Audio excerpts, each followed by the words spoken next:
1997년 12월을 기억하십니까? 그해 겨울 온 국민이 금반지를 빼서 나라에 바쳤습니다. 결혼반지, 돌반지, 심지어 아이 돌잔치 때 받은 금팔찌까지. 우리는 줄을 서서 금을 내놓았고 우리가 나라를 살렸다며 뿌듯해했습니다. 그런데 어르신 죄송하지만 저는 오늘 불편한 진실을 말씀드려야겠습니다. 우리가 금모으기 운동에 동참하며 애국심에 눈물 흘릴 때 정작 부자들은 뭘 해샜는지 아십니까? 그들은 환율이 800원에서 인 1000원으로 치솟기 전에 달러를 쓸어 담았습니다. 달러당 850원에 산 돈이 몇 달 만에 1900원이 됐습니다. 2배가 넘게 불어난 겁니다. 우리가 금반지 이 돈을 나라에 바칠 때 그들은 수십억을 벌었습니다. 이것이 이제 현실입니다. 가슴이 아프지만 우리는 이 현실을 직시해야 합니다. 왜냐하면 바로 지금 그때와 똑같은 일이 벌어지고 있기 때문입니다. 오늘 환율을 확인해 보셨습니까? 달러당 1370원을 넘어섰습니다. 매일 환율이 좀 오르면 어때? 우리야 해외여행 안 가면 되지. 이렇게 생각하고 계신다면 어르신 큰일 납니다. 환율 상승은 단순히 해외여행 비용이 오르는 문제가 아닙니다. 어르신이 평생 모은 재산, 그 돈의 가치가 녹아내리고 있다는 뜻입니다. 지금 한국 경제에서 1997년 IMF 외환위기 직전과 똑같은 5가지 신호가 나타나고 있습니다. 하나씩 말씀드리겠습니다. 첫 번째, 환율 폭등입니다. 1997년에도 위기 직전 환율이 무섭게 올랐습니다. 지금도 마찬가지입니다. 달러당 1480원. 이 숫자가 무엇을 의미하는지 아십니까? 불과 3년 전만 해도 1100원대였습니다. 우리 돈 가치가 3년 새 30% 넘게 떨어진 겁니다. 두 번째, 가계부채 1900조 원입니다. Current 900조 원. 이 숫자가 감이 안 오실 겁니다. 대한민국 모든 가구가 평균 1억 원 가까운 빚을 지고 있다는 뜻입니다. 1997년 당시 가계부채가 200조 원 수준이었습니다. 지금은 그때의 10배에 가깝습니다. 세 번째, 외국인 자금 이탈입니다. 외국인 투자자들이 한국 주식과 채권을 팔고 떠나고 있습니다. 똑똑한 돈은 이미 움직이기 시작했습니다. 1997년에도 외국 자본이 가장 먼저 탈출했습니다. 그리고 그 뒤를 따라 위기가 왔습니다. 네 번째, 중국 경제 침체입니다. 우리나라 수출의 4분의 1이 중국으로 갑니다. 그 중국이 지금 부동산 버블 붕괴로 휘청거리고 있습니다. 1997년에는 태국, 인도네시아 등 동남아 위기가 도미노처럼 한국에 왔습니다. 이번에는 중국발 위기가 올 수 있습니다. 다섯 번째, 내수 붕괴입니다. 자영업자들이 줄줄이 폐업하고 있습니다. 동네 식당, 카페, 학원이 문을 닫고 있습니다. 소비가 얼어붙었습니다. 1997년 직전에도 같은 현상이 있었습니다. 5가지 신호가 모두 켜졌습니다. 저는 지금 여러분을 겁주려고 이 이야기를 하는 게 아닙니다. 저도 1997년을 겪은 사람입니다. 그때 저는 40대였고 친구 셋이 사업 망해서 집을 잃는 것을 직접 봤습니다. 한 친구는 아직도 그 충격에서 헤어나오지 못하고 있습니다. 그런데 반대로 그때 현명하게 대비한 친구도 있습니다. 그 친구는 위기 전에 현금을 확보하고 위기가 터졌을 때 달러를 사고 모두가 공포에 떨며 삼성전자를 던질 때 그걸 주워 담았습니다. 지금 그 친구는 어떻게 됐을까요? 손주들 유학비까지 대주는 부자 할아버지가 됐습니다. 그건 똑같은 위기였습니다. 그런데 누구는 패가 망신하고 누구는 부자가 됐습니다. 차이가 뭘까요? 준비했느냐, 안 했느냐. 딱 그것뿐입니다. 어르신, 오늘 저는 그 준비를 어떻게 하는지 구체적으로 말씀드리려고 합니다. 어려운 경제 용어 안 씁니다. 어르신이 내일 당장 은행에 가서 실행할 수 있는 것들만 말씀드리겠습니다. 지금부터 집중해서 들어주십시오. 이 시간이 어르신의 남은 노후를 결정할 수 있습니다. 혹시 이런 말 들어보셨습니까? 땅은 거짓말 안 한다. 부동산은 떨어져도 다시 오른다. 집은 무조건 사놓으면 남는 장사다. 우리 세대는 이 말을 철석같이 믿고 살아왔습니다. 실제로 그랬습니다. 1970년대에 강남 땅 사놓은 사람, 1980년대에 목동 아파트 산 사람, 1990년대에 분당 들어간 사람, 다 부자 됐습니다. 그래서 우리는 평생 번 돈을 부동산에 몰빵했습니다. 자식한테 물려줄 것 뭐 있나? 이 집이지 라며 뿌듯해했습니다. 그런데 어르신, 여기서 불편한 질문 하나 드리겠습니다. 그 부동산 지금 현금으로 바꿀 수 있습니까? 15억짜리 아파트 갖고 계시다고요? 좋습니다. 그런데 당장 병원비 500만 원이 필요하면 어떻게 하실 겁니까? 아파트 한 평 떼어서 파실 건가요? 못합니다. 집은 통째로 팔든가 아니면 꿈쩍도 못하는 겁니다. 이게 바로 경제학에서 말하는 유동성 함정입니다. 은인에는 or on home 말입니다. 쉽게 풀어드리겠습니다. 돈줄이 막혔다는 뜻입니다. 재산은 있는데 정작 쓸 돈이 없는 상황. 이걸 전문 용어로 하우스 푸어라고 합니다. 집 때문에 가난한 사람이라는 뜻입니다. 지금 대한민국의 이 하우스 푸어가 얼마나 많은지 아십니까? 가계부채 1,900조 원. 이 숫자의 70% 이상이 부동산 관련 대출입니다. 주택담보대출, 전세대출, 신용대출 받아서 집 사는 데 쓴 돈. 전부 합치면 1,000조 원이 훌쩍 넘습니다. 문제는 이 빚에 붙는 이자입니다. 3년 전만 해도 주택담보대출 금리가 연 23%였습니다. 1억 원 빌리면 연이자가 2,300만 원. 매달 20만 원 조금 넘게 내면 됐습니다. 지금은 어떻습니까? 금리가 56%로 뛰었습니다. 같은 1억 원 대출인데 이자가 연 5,600만 원입니다. 매달 50만 원씩 나갑니다. 아이, 나는 대출 없이 집 샀는데. 그 애도 하심 인모아이시몬 합니다. 왜냐하면 금리가 오르면 부동산 가격이 떨어지기 때문입니다. 왜 원리가 간단합니다. 집을 사려는 사람들 대부분이 대출을 받습니다. 대출 이자가 비싸지면 집 살 여력이 없어집니다. 사려는 사람이 줄면 가격이 떨어집니다. 그들은 예원 월리미은 서울시티큐 이미 시작됐습니다. 서울 외곽 지방 아파트 가격이 고점 대비 2010% 빠진 곳이 수두룩합니다. 서울 강남은 안 떨어진다고요? 1997년에도 똑같은 말 했습니다. 그리고 강남 아파트도 반토막 났습니다. 더 무서운 이야기를 해드릴까요? 금리가 오르면 집값만 떨어지는 게 아닙니다. 기업들이 힘들어집니다. 기업이 힘들어지면 구조조정합니다. 사람들이 직장을 잃습니다. 직장을 잃으면 대출이자를 못 갚습니다. 못 갚으면 집이 경매로 넘어갑니다. 경매 물건이 쏟아지면 집값이 더 떨어집니다. 집값이 떨어지면 은행이 불안해집니다. 은행이 불안해지면 대출을 회수하려 합니다. 대출 회수하면 또 경매가 나옵니다. 이게 악순환입니다. 1997년에 실제로 일어난 일입니다. 그래서 저는 감히 말씀드립니다. 부동산은 배신하지 않는다는 말, 새빨간 거짓말입니다. 정확히 말하면 부동산은 오를 때는 아군이고 내릴 때는 적군입니다. 그리고 지금 상황을 보면 적군이 될 가능성이 점점 높아지고 있습니다. 제가 아는 분 이야기를 해드리겠습니다. 이름은 가명으로 김철수 씨라고 하겠습니다. 올해 72세입니다. 김철수 씨는 평생 성실하게 살았습니다. 대기업 부장까지 하고 정년퇴직했습니다. 40년 동안 꼬박꼬박 월급 모아서 서울 외곽에 아파트 하나 샀습니다. 은퇴할 때 시세가 15억 원이었습니다. 이 정도면 노후 걱정 없다고 생각했습니다. 그런데 문제가 생겼습니다. 퇴직 후 3년째 되던 해 부인이 갑상 선암 진단을 받은 겁니다. 다행히 초기라 수술하면 완치 가능했습니다. 문제는 돈이었습니다. 수술비, 입원비, 항암치료비. 처음에는 실비보험으로 어느 정도 해결됐습니다. 그런데 보험이 안 되는 항목들이 있었습니다. 좋은 약 쓰려면 비급여입니다. 1인실 입원하려면 차액이 붙습니다. 이것저것 합치니까 매달 산청이 400만 원씩 나갔습니다. 국민연금이 매달 180만 원 정도 들어왔습니다. 퇴직금은 이미 자식들 집 전세 보태준다고 다 줘버렸습니다. 개인연금도 별로 없었습니다. 180만 원 들어오는데 400만 원이 나갑니다. 매달 220만 원씩 마이너스입니다.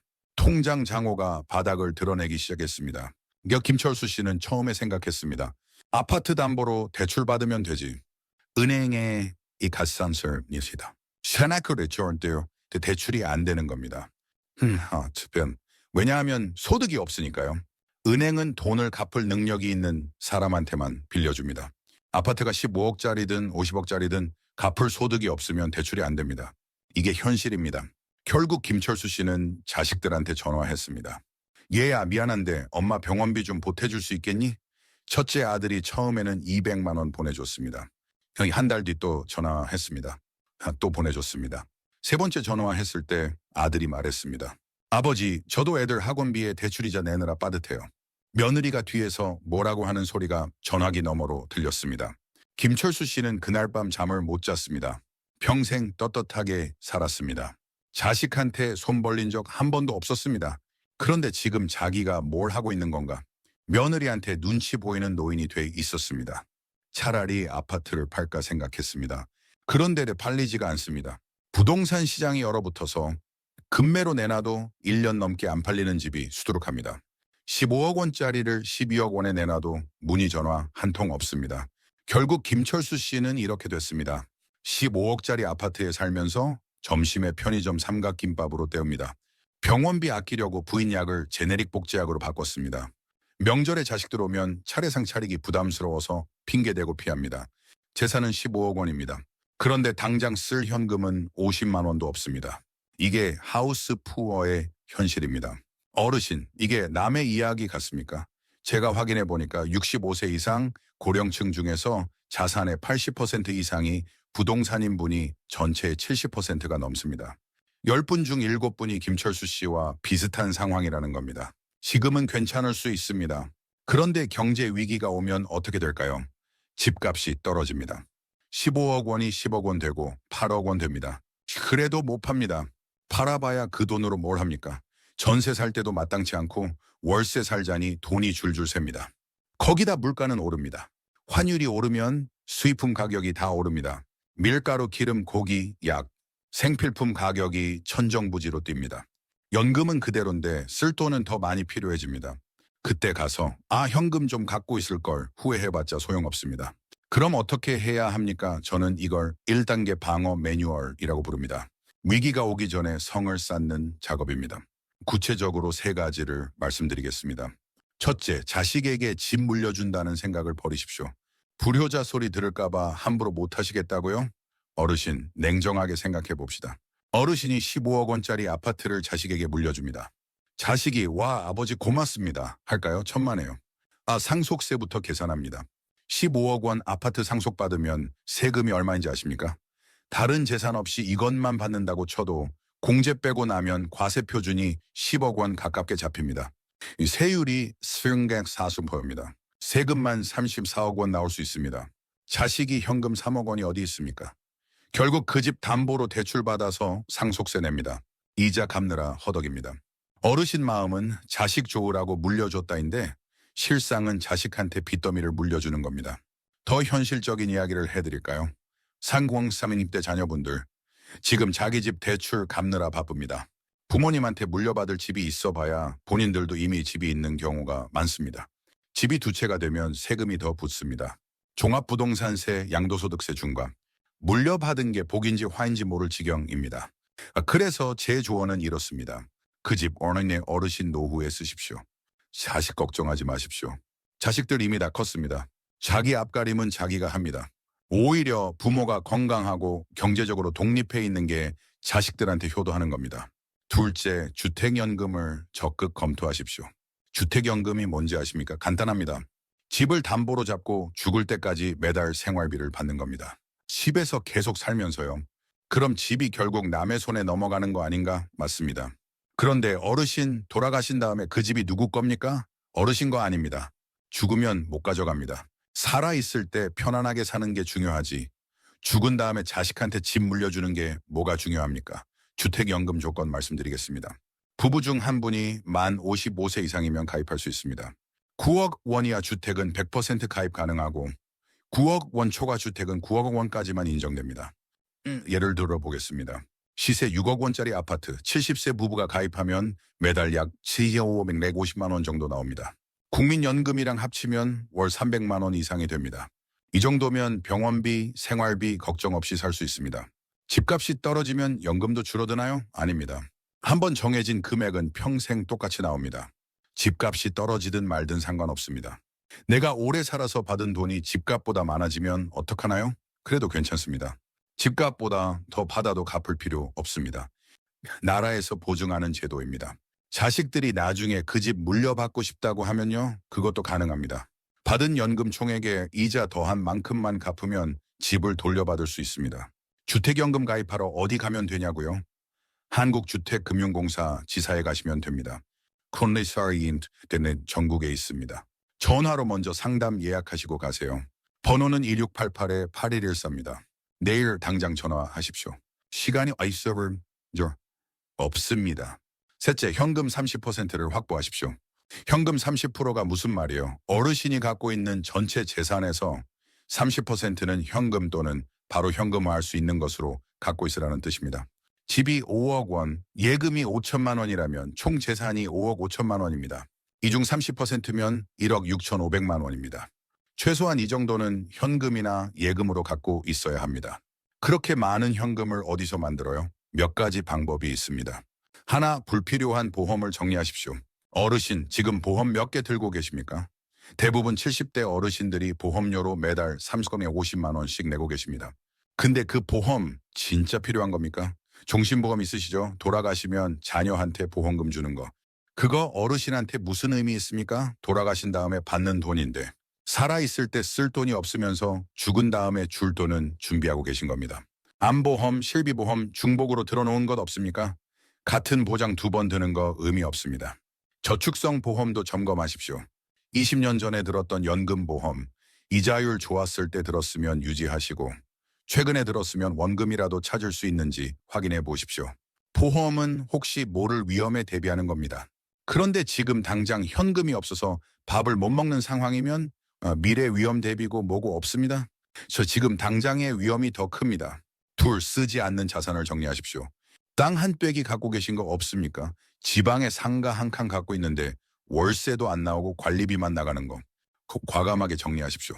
지금 안 팔면 나중에는 더 안 팔립니다. 금, 보석류 갖고 계신 거 있으면 현금화 하십시오. 금은 비상시에 현금처럼 쓴다고 하는데 막상 급할 때 금 들고 병원 가서 이걸로 계산해 주세요. 할 수 있습니까? 못합니다. 셋, 6개월치 생활비는 무조건 예금으로 갖고 계십시오. 이건 무슨 일이 있어도 손대면 안 되는 비상금입니다. 한 달 생활비가 200만 원이면 1200만 원, 300만 원이면 1800만 원. 이야 이 돈은 그냥 예금 통장에 넣어두십시오. 이제 적게 받아도 됩니다. 중요한 건 언제든지 뺄 수 있어야 한다는 겁니다. 주식 사지 마시고 펀드 넣지 마시고 보험 들지 마십시오.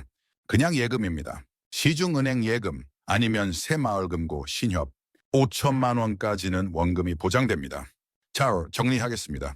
1단계 방어 매뉴얼을 기억하세요. 첫째, 자식에게 집 물려준다는 환상을 버린다. 둘째, 주택연금 가입을 검토한다. 셋째, 현금 30%를 확보한다. 넷째, 6개월치 생활비는 예금으로 비상금 확보. 이게 첫 번째입니다. 성을 먼저 쌓는 겁니다. 성이 없으면 전쟁터에서 죽습니다. 다음 챕터에서는 두 번째 무기, 달러에 대해 말씀드리겠습니다. 우리가 쓰는 돈, 대한민국 원화. 이 돈이 점점 가치가 떨어지고 있다는 사실 알고 계십니까? 아니, 내 통장에 1억 원 있는데 그게 왜 가치가 떨어져? 1억은 1억이지. 아닙니다. 엄밀히 말하면 틀린 말입니다. 쉽게 설명해 드리겠습니다. 3년 전 환율이 달러당 1,100원이었습니다. 그때 1억 원이 있었다면 달러로 바꾸면 약 9만 달러였습니다. 지금 환율이 1,070원입니다. 똑같은 1억 원을 달러로 바꾸면 약 6만 8천 달러입니다. 같은 1억 원인데 달러로 환산하면 3년 새에 2만 달러 이상이 날아갔습니다. 나는 미국 갈 일 없는데 달러가 무슨 상관이야? 상관, 하타나 천대는 상관 있습니다. 크게 상관 있습니다. 우리가 먹는 밀, 콩, 옥수수 대부분 수입합니다. 달러로 사옵니다. 기름도 마찬가지입니다. 휘발유, 경유, 등유, 가스 전부 달러로 결제합니다. 약도 그렇습니다. 어르신들 드시는 약 중에 수입 원료 안 들어간 거 거의 없습니다. 환율이 오르면 이 모든 것의 가격이 올라갑니다. 핫세런이는 빵값이 오릅니다. 라면 값이 오릅니다. 버스비가 오릅니다. 병원 약값이 오릅니다. 그런데 어르신 연금은 안 오릅니다. 국민연금 올해 인상률이 몇 %인지 아십니까? 3% 남짓입니다. 그런데 물가 상승률은 45%입니다. 환율까지 고려하면 실질적으로는 더합니다. 연금 받는 돈은 그대로인데 물건값은 계속 오르니까 실질적으로 어르신은 점점 가난해지고 있는 겁니다. 이게 바로 인플레이션, 우리말로 돈 가치 하락입니다. 더 무서운 이야기를 해드리겠습니다. 1997년 IMF 때 환율이 어떻게 됐는지 기억하십니까? 800원대에서 시작해서 위기가 터지니까 순식간에 7,900원까지 뛰었습니다. 2배가 훌쩍 넘게 오른 겁니다. 그때 원화로 1억 원 갖고 있던 사람, 달러로 환산하면 자산이 반토막 났습니다. 아무것도 안 했는데 가만히 앉아 있었는데 재산이 절반으로 줄어든 겁니다. 지금 환율이 1,070원입니다. 만약 2026년에 위기가 터져서 환율이 1,800원, 2,000원까지 간다면 어르신 통장에 있는 1억 원, 실질 가치가 7천만 원, 6천만 원으로 쪼그라듭니다. 에이, 설마 그렇게까지야. 1997년에도 다들 그렇게 말했습니다. 설마 대한민국이 망하겠어? 그러다가 IMF 구제금융 받았습니다. 역사는 반복됩니다.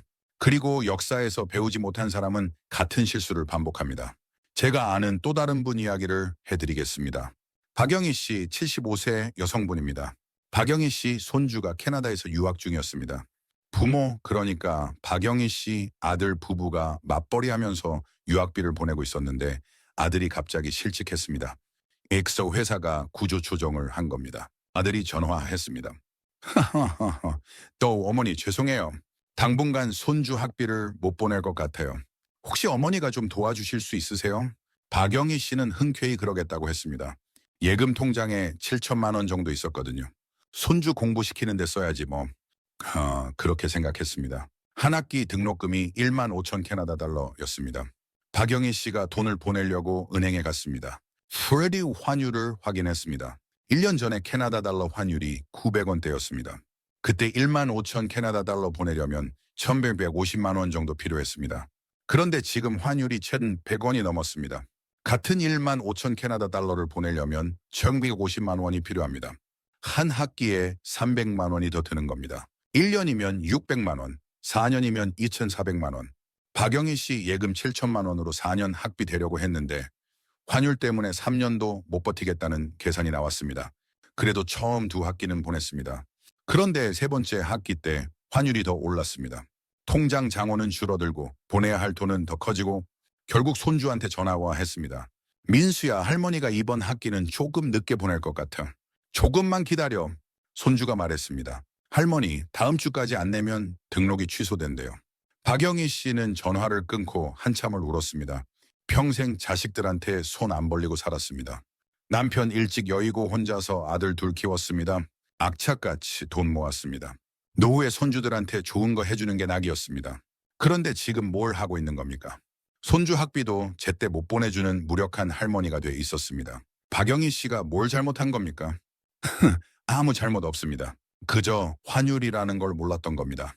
원화로만 저축하면 된다고 생각했던 겁니다. 달러가 나랑 무슨 상관이냐고 생각했던 겁니다. 그 사이 원화 가치는 계속 떨어지고 있었습니다. 어르신, 지금 손주가 해외에 있는 분 계십니까?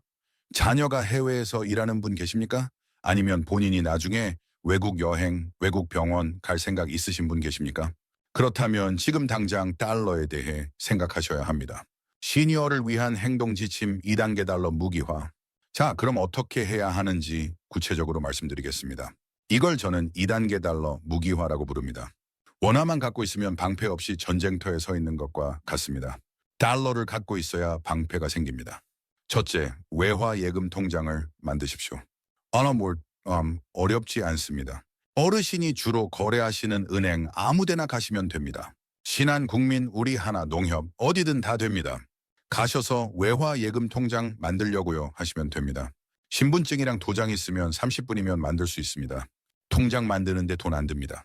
통장 만들었으면 원화를 달러로 바꿔서 넣으면 됩니다. 이것도 창구에서 바로 됩니다. 달러로 환전해서 넣어주세요 하시면 됩니다. 얼마를 바꿔야 하냐고요? 처음에는 500만 원어치 정도 해보십시오. 환율이 70원이면 약 3,400달러 정도 됩니다. 이게 첫 번째 연습입니다. 둘째, 타이밍을 봐서 추가로 환전하십시오. 지금 환율이 너무 높은 거 아닌가요? 더 떨어지면 바꿔야지. 그렇게 생각하실 수 있습니다. 근데 어르신, 만약 위기가 터지면 환율은 더 오릅니다. 지금 2,000원 470원이 높다고요? 2,000원 되면 그때 바꿀 걸 후회합니다. 그래서 전략이 필요합니다. 환율 분할 매수.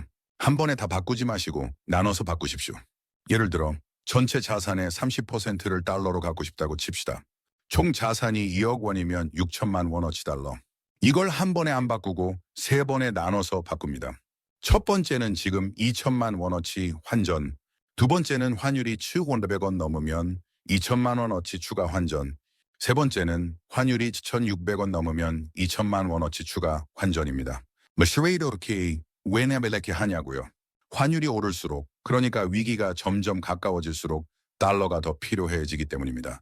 지금은 비싸 보여도 나중에 보면 싸게 산 겁니다. 셋째, 정부가 개입하면 달러를 파십시오. 언제 달러를 팔아서 원화로 바꿔야 하냐, 이게 중요합니다. 신호는 정부 개입입니다. 환율이 너무 오르면 정부가 개입합니다. 한국은행이 외환 보유고에서 달러를 풀어서 환율을 안정시키려고 합니다. 이때 뉴스에 이런 말이 나옵니다. 정부 외환시장 안정 조치, 하는 달러 매도 개입, 환율 급락, 정부 스무딩 오퍼레이션, 이런 뉴스가 나오면 환율이 일시적으로 떨어집니다. 이때가 달러 팔 타이밍입니다. 위기 초기에 원 산미제 70원에 산 달러를 정부 개입으로 환율이 1,300원대로 떨어졌을 때 팔면 그 차익만으로도 10% 넘게 벌 수 있습니다. 반대로 위기가 터져서 환율이 1,800원, 2,000원까지 갔을 때 갖고 있던 달러를 팔면 3경공 40% 수익입니다. 실전 요령 몇 가지 더 알려드리겠습니다. 환전 수수료를 아끼는 방법. 은행 창구에서 바꾸면 수수료가 비쌉니다. 환율 우대를 받으면 수수료를 500인고쇼표까지 깎아줍니다. 방법은 간단합니다. 인터넷 뱅킹이나 모바일 뱅킹 앱에서 환전 우대 쿠폰을 받으십시오. 대부분의 은행이 90% 우대까지 해줍니다. 나는 스마트폰 폰을 잘 못 다루는데 그러면 은행 창구에 가셔서 직원한테 물어보십시오. 환율 우대 받을 수 있는 방법 없나요? 친절하게 알려줍니다. 달러 실물로 갖고 있어야 하나요? 아리크너스 어니메션 인넘 외화 예금 통장에 넣어두시면 됩니다. 현찰로 갖고 있으면 보관도 불안하고 나중에 다시 원화로 바꿀 때 현찰 수수료가 더 붙습니다. 외화 예금 통장에 있는 달러는 이자도 붙습니다. 많지는 않지만 달러 예금 금리가 연 45% 정도 됩니다. 원화 한 예금보다 높습니다. 2단계 달러 무기화. 첫째, 외화 예금 통장 개설. 둘째, 자산의 30%를 목표로 달러 환전. 셋째, 환율 급등 시그널 때 추가 환전. 넷째, 정부 개입 뉴스 나오면 일부 달러 매도, 차익 실현. 다섯째, 환전 수수료 우대 쿠폰 활용해서 비용 절감. 내일 당장 은행 가십시오. 외화 예금 통장 만드는데 30분이면 됩니다. 어르신, 주식은 도박이다 라는 말 들어보셨죠? 우리 부모님 세대, 우리 세대는 어릴 때부터 그 말을 들으며 자랐습니다. 주식하면 네 패가 망신한다. 주식은 돈 있는 놈들이나 하는 거다. 주식장 기웃거리면 집안 망한다. 그래서 우리는 주식을 안 했습니다. 대신 부동산을 샀습니다. 예금을 들었습니다. 바심을 입니다. 그런데 어르신, 여기서 불편한 진실 하나 말씀드리겠습니다. 부자들은 주식을 합니다. 주식은 도박이라고요. 도박이면 왜 삼성 이재용이 삼성전자 주식을 그렇게 많이 갖고 있겠습니까? 워런 버핏은 왜 평생 주식 투자를 했겠습니까? 그들이 바보라서요? 천만에요. 그들은 우리보다 훨씬 똑똑합니다. 그리고 그들은 알고 있습니다. 주식은 도박이 아니라 소유입니다. 삼성전자 주식 1주를 산다는 건 삼성전자라는 회사의 아주 작은 지분을 소유하게 된다는 뜻입니다. 삼성전자가 반도체 팔아서 돈 벌면 그 이익의 일부가 어르신 것입니다. 배당금으로 나오든 주가 상승으로 나오든 부동산 가진 사람이 월세 받듯이 주식 가진 사람은 배당받고 시세 차익 남깁니다. But this versus for 원리득금 멀리 이야기하면 그래도 주식은 떨어지잖아. 원금 손실이 나잖아. 맞습니다. 주식은 오르기도 하고 떨어지기도 합니다. 그게 무서워서 주식 안 하시는 건 압니다. 그런데 부동산은 안 떨어집니까? 앞에서 말씀드렸죠. 1997년에 강남 아파트도 반토막 났습니다. 차이가 뭔지 아십니까? 주식은 싸게 살 기회가 있습니다.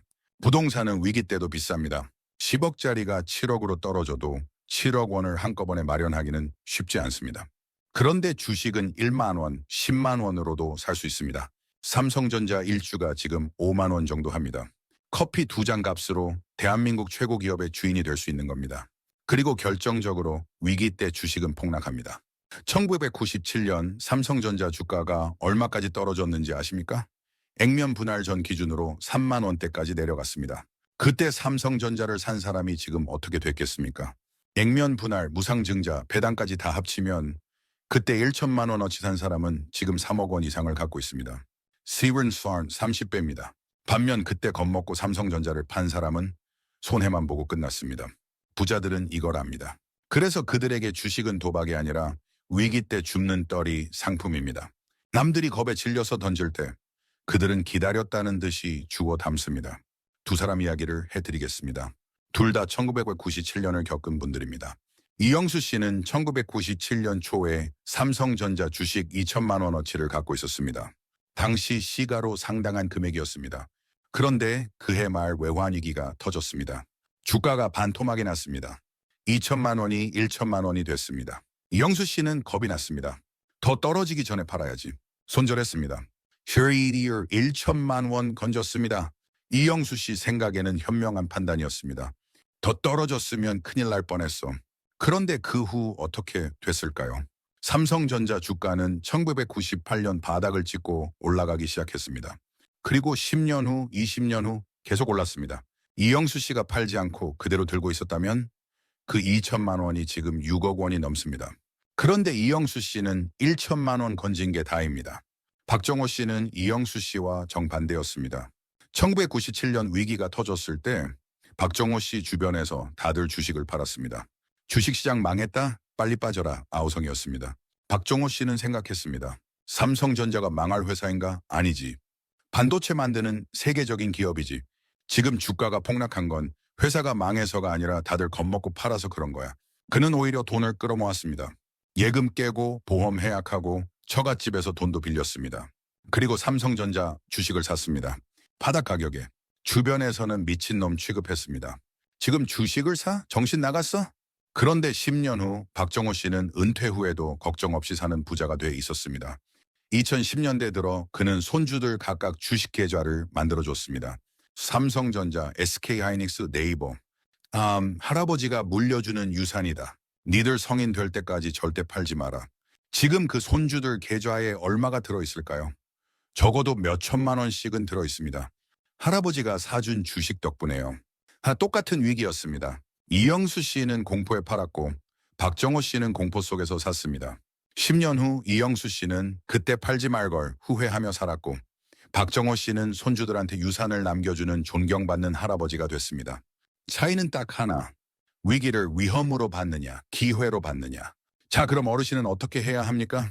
이걸 저는 3단계 바닥 매수 매뉴얼이라고 부릅니다. 위기가 왔을 때 남들이 던지는 걸 줍는 기술입니다. 첫째, 증권 계좌를 만드십시오. 나는 주식 안 하는데. 안 하셔도 됩니다. 지금 당장은요. 하지만 계좌는 미리 만들어 놓으셔야 합니다. 왜냐하면 위기가 터지면 증권사들이 바빠집니다. 계좌 만드는데 며칠씩 걸릴 수 있습니다. 그 사이 바닥 가격은 지나가 버립니다. 증권 계좌 만드는 거 어렵지 않습니다. 삼성증권, NH투자증권, 키움증권, 카카오페이 증권, 어디든 괜찮습니다. 스마트폰 앱으로 비대면으로 만들 수도 있고 증권사 지점에 직접 방문해서 만들 수도 있습니다. 신분증만 있으면 됩니다. 어르신, 자녀분한테 부탁하십시오. 나 주식 계좌 만들어야 하는데 좀 도와줘라. 자녀분들 스마트폰으로 쉴 분이면 개설해줍니다. 둘째, 바닥 신호를 기다리십시오. 언제 사야 바닥인지 어떻게 알아요? February 10% 정확히 아는 건 불가능합니다. 서바이널 신도 모릅니다. 하지만 대략적인 신호는 있습니다. 첫 번째 신호는 주식시장 거래량이 70% 이상 줄어들 때, 평소 하루 거래 대금이 10조 원이라면 3조 원 이하로 떨어질 때, 사람들이 무서워서 아무도 안 살 때, 그때가 바닥 근처입니다.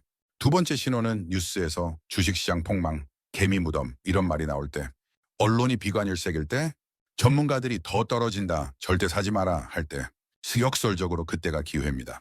세 번째 신호는 주변에서 주식 얘기 꺼내지도 마라 할 때, 친구, 가족 중에 주식하던 사람들이 나 그거 접었어. 다 잃었어 할 때, 그때가 바닥입니다. 이때 사야 합니다. 셋째, 무엇을 사야 합니까? 어르신, 복잡하게 생각하지 마십시오. 그 삼성전자, 왜 삼성전자냐고요? 대한민국이 망하지 않는 한 삼성전자는 안 망합니다. 삼성전자가 망하면 대한민국도 이미 망한 겁니다. 그 정도로 한국 경제에서 삼성전자가 차지하는 비중이 큽니다. 반도체는 21세기 석유입니다. 스마트폰, 컴퓨터, 자동차, AI. 반도체 안 들어가는 게 없습니다. 삼성전자는 세계 반도체 시장에서 메모리 분야 1등입니다. 시아오이 회사가 그냥 망할 리 없습니다. 물론 주가는 오르락내리락 합니다. 하지만 10년, 20년 길게 보면 우상향입니다. 주식 처음 하시는 어르신한테 다른 종목 추천 안 합니다. 복잡하게 이것저것 사다가 오히려 돈 잃습니다. 삼성전자 하나만 사십시오. 넷째, 10년 묻어둔다는 생각으로 사십시오. 10년이나요? 나는 그때 살아있을지도 모르는데. 어르신, 그래서 더 좋은 겁니다. 만약 어르신이 10년 후에도 건강하게 살아 계시면 그 주식 팔아서 좋은 데 쓰시면 됩니다.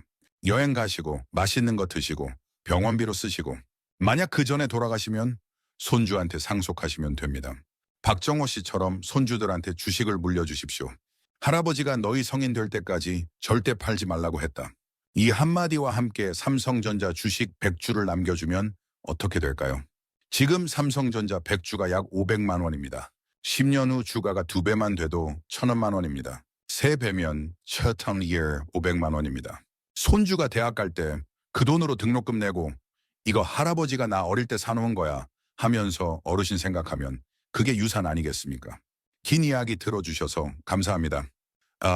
정리해 드리겠습니다. 1단계 방어 방법은 첫째, 부동산 신화에서 벗어나라. 둘째, 주택연금 검토하라. 셋째, 현금 30% 확보하라. 넷째, 6개월치 생활비 비상금 만들어라. 2단계 달러 무기화 방법은 첫째, 외화 예금 통장 만들어라. 둘째, 자산 30%를 달러로 바꿔라. 셋째, 환율 급등 시 추가 환전, 정부 개입 시 매도. 3단계 바닥 매수는 첫째, 증권 계좌 미리 만들어라. 둘째, 바닥 신호 오면 삼성전자 사라. 셋째, 10년 묻어두거나 손주한테 물려줘라. 이게 전부입니다. 어렵지 않습니다.